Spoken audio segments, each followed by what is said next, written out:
Hello guys, welcome back to the channel. In today's video, I'm going to show you how to fix zero value not showing in Excel.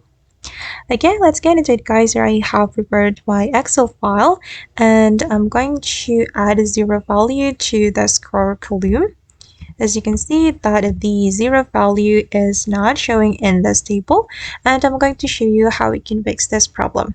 If we want to fix this kind of problem, we can go to the file and go to the more option, and you can choose options and go to the advanced setting. Okay, and here you need to scroll down until you find the display setting guys. Just scroll down until you find the display setting, this one, display option for this worksheet, and you have to check this option. This option, show a zero in cell that have zero value. Just check it and click on OK. Right, and I'm going to enter zero value, and now the zero value has appeared on my table. Alright guys, and that's how we can fix zero value not showing in Excel. I hope this video will be useful for you.